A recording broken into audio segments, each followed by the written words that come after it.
there is a proverb in Western media that if 3H, Hezbollah, Houthis and Hamas is silent, White House consider State Department to go for more intel on this area to save Israel. I just want to have one comment from you before I go to the break. Do you think United States is doing shameless support to Israel?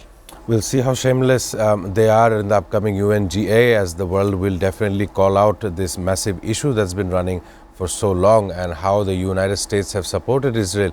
This is what people are going to condemn, and most nations are going to come out in total condemnation. How is the Shanghai Cooperation Organization SCO navigating the US-China tariff war, especially with India caught in between? Important question. Of course, there was an extended period of time regarding the tariffs on China up until November.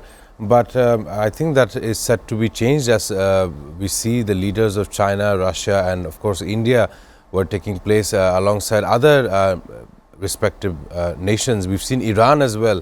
The President Masoud Pezeshkian, who was there in attendance. We see Kim Jong-un arriving into China in his armored train. These are all optics and narratives which the US fears. It's not only just the Russian attack on Ukraine that they are trying to quell. It's also how this new steadfastness of China that they see as a threat in my viewing. But if you look at the internal discussions inside American politics, Republicans versus the Democrats, and how the Republicans are now worried with Donald Trump's practices of silencing the Democrats in various nations, various states.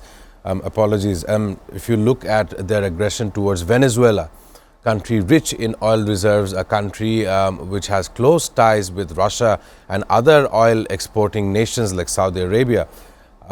Pentagon Chief Pete Hegseth has visited Puerto Rico on Monday as the U.S. escalated military operations in Venezuela. Of course, the U.S. cites that it is always to stop the drug cartels.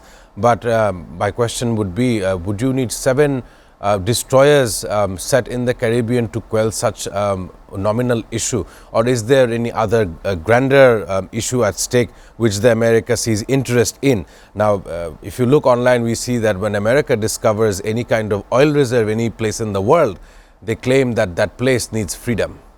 Excellent. And that is the motto behind their aggression. You see Iraq, you see Iran, you see how their dependency on oil is, and that is definitely a big issue in America, oil being the biggest issue. So, very important things from your statement. One is Russia is proved on sanctions and China is trying to be self-dependent. On the other side, if we talk about another big country like India, they are also not carrying 50% tariff from America. Sir, I want to get your feedback on this, because you have a very keen study on this tariff and trade issues and geopolitical issues.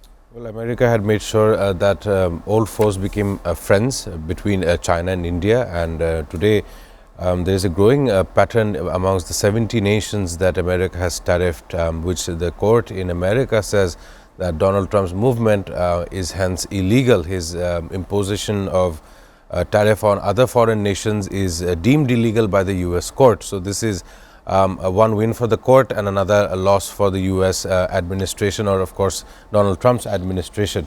But I want to bring to everyone's attention a breaking news which has taken to storm. The Gen Z protest is intensifying in Nepal. PM KP Sharma's Oli's private residence is set on fire while international flights have been cancelled.